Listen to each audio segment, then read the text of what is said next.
Little Gidding.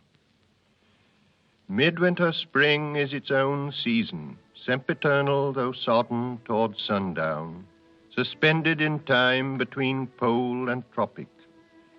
When the short day is brightest with frost and fire, the brief sun flames the ice on pond and ditches in windless cold that is the heart's heat, reflecting in a watery mirror a glare that is blindness in the early afternoon, and glow more intense than blaze of branch or brazier stirs the dumb spirit.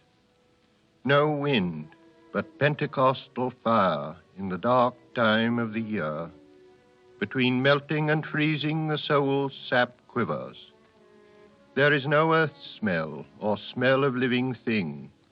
This is the springtime, but not in time's covenant. Now the hedgerow is blanched for an hour with transitory blossom of snow, a bloom more sudden than that of summer, neither budding nor fading, not in the scheme of generation. Where is the summer, the unimaginable zero summer? If you came this way, taking the route you would be likely to take, from the place you would be likely to come from, if you came this way in Maytime, you would find the hedges white again in May with voluptuary sweetness. It would be the same at the end of the journey if you came at night like a broken king, if you came by day not knowing what you came for. It would be the same when you leave the rough road and turn behind the pigsty to the dull facade and the tombstone. And what you thought you came for is only a shell, a husk of meaning, from which the purpose breaks only when it is fulfilled, if at all. Either you had no purpose, or the purpose is beyond the end you figured and is altered in fulfillment. There are other places which also are the world's end, some at the sea jaws or over a dark lake in a desert or a city, but this is the nearest in place and time, now and in England. If you came this way, taking any route, starting from anywhere, at any time or at any season, it would always be the same. You would have to put off sense and notion. You are not here to verify, instruct yourself, or inform curiosity or carry report. You are here to kneel where prayer has been valid. And prayer is more than an order of words, the conscious occupation of the praying mind, or the sound of the voice praying. And what the dead had no speech for when living, they can tell you being dead. The communication of the dead is tongued with fire beyond the language of the living. Here, the intersection of the timeless moment is England and nowhere, never and always. Ash on an old man's sleeve is all the ash the burnt roses leave. Dust in the air suspended marks the place where a story ended. Dust inbreathed was a house, the wall, the wainscot, and the mouse. The death of hope and despair, this is the death of air. There are flood and drouth over the eyes and in the mouth, dead water and dead sand contending for the upper hand. The parched, eviscerate soil gapes at the vanity of toil, laughs without mirth. This is the death of earth. Water and fire succeed the town, the pasture, and the weed. Water and fire deride the sacrifice that we denied. Water and fire shall rot the marred foundations we forgot of sanctuary and choir. This is the death of water and fire. In the uncertain hour before the morning, near the ending of interminable night, at the recurrent end of the unending, after the dark dove with the flickering tongue had passed below the horizon of his homing, while the dead leaves still rattled on like tin over the asphalt where no other sound was, between three districts whence the smoke arose, I met one walking, loitering and hurried, as if blown toward me like the metal leaves before the urban dawn wind, unresisting. And as I fixed upon the downturned face that pointed scrutiny with which we challenged the first met stranger in the waning dusk, I caught the sudden look of some dead master whom I had known, forgotten, half recalled, both one and many. In the brown baked features, the eyes of a familiar compound ghost, both intimate and unidentifiable. So I assumed a double part, and cried and heard another's voice cry, "What? Are you here?" Although we were not. I was still the same, knowing myself, yet being someone other, and he a face still forming. Yet the words sufficed to compel the recognition they preceded, and so, compliant to the common wind, too strange to each other for misunderstanding, in concord at this intersection time of meeting nowhere, no before and after, we trod the pavement in a dead patrol. I said, "The wonder that I feel is easy, yet ease is cause of wonder. Therefore speak. I may not comprehend, may not remember." And he, "I am not eager to rehearse my thought and theory which you have forgotten. These things have served their purpose.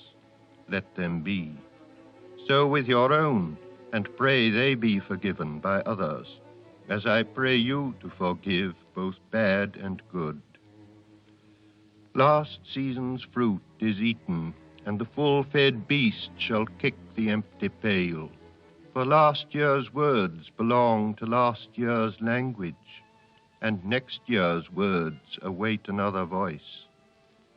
But as the passage now presents no hindrance to the spirit unappeased and peregrine, between two worlds become much like each other, so I find words I never thought to speak, in streets I never thought I should revisit when I left my body on a distant shore.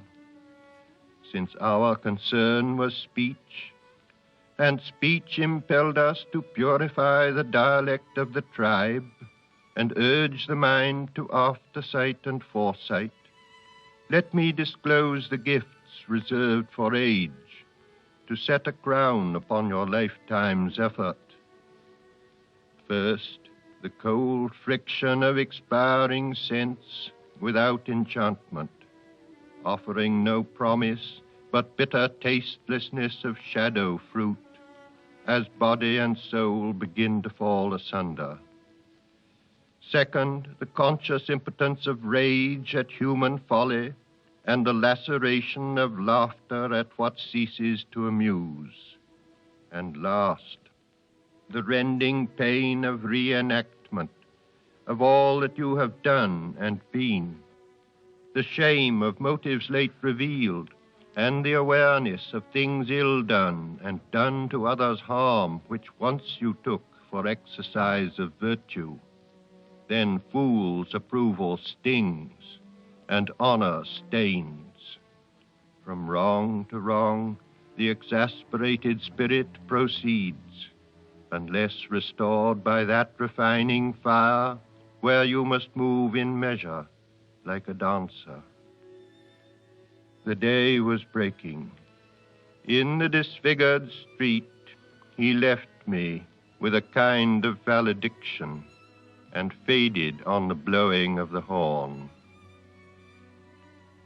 There are three conditions which often look alike, yet differ completely, flourish in the same hedgerow: attachment to self and to things and to persons, detachment, from self and from things and from persons, and growing between them in difference, which resembles the others as death resembles life, being between two lives, unflowering between the live and the dead nettle. This is the use of memory for liberation, not less of love, but expanding of love beyond desire, and so liberation from the future as well as the past. Thus, love of a country begins as attachment to our own field of action, and comes to find that action of little importance, though never indifferent. History may be servitude. History may be freedom. See, now they vanish, the faces and places, with the self which, as it could, loved them, to become renewed, transfigured in another pattern. Sin is behoovely, but all shall be well, and all manner of things shall be well. If I think again of this place, and of people not wholly commendable, of no immediate kin or kindness, but some of peculiar genius, all touched by a common genius, united in the strife which divided them.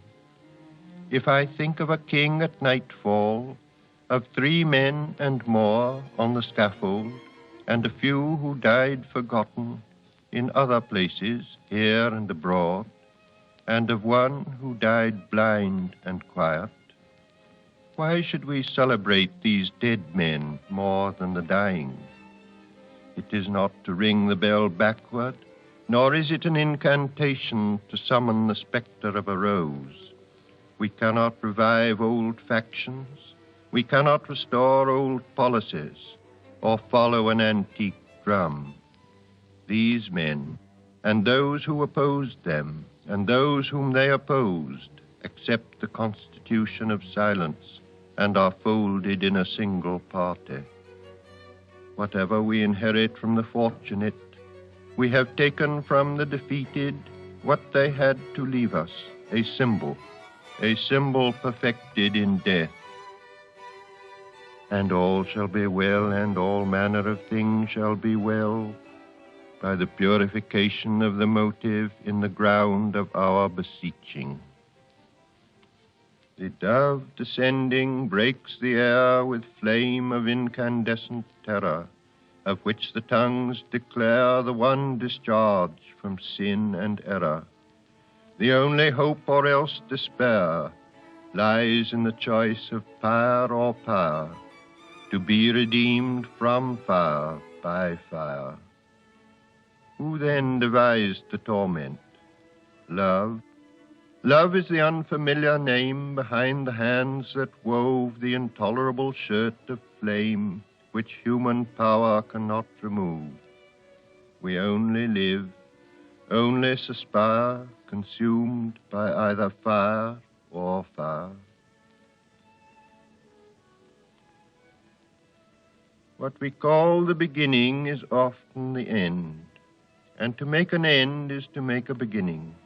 The end is where we start from, and every phrase and sentence that is right, where every word is at home, taking its place to support the others, the word neither diffident nor ostentatious, an easy commerce of the old and the new, the common word exact without vulgarity, the formal word precise but not pedantic, the complete consort dancing together. Every phrase and every sentence is an end and a beginning, every poem an epitaph. And any action is a step to the block, to the fire, down the sea's throat, or to an illegible stone. And that is where we start. We die with the dying. See, they depart, and we go with them. We are born with the dead. See, they return, and bring us with them. The moment of the rose and the moment of the yew tree are of equal duration. A people without history is not redeemed from time, for history is a pattern of timeless moments. So, while the light fails on a winter's afternoon, in a secluded chapel, history is now and England. With the drawing of this love and the voice of this calling, we shall not cease from exploration, and the end of all our exploring will be to arrive where we started and know the place for the first time. Through the unknown remembered gate, when the last of earth left to discover is that which was the beginning, at the source of the longest river, the voice of the hidden waterfall, and the children in the apple tree, not known because not looked for, but heard, half heard, in the stillness between two waves of the sea.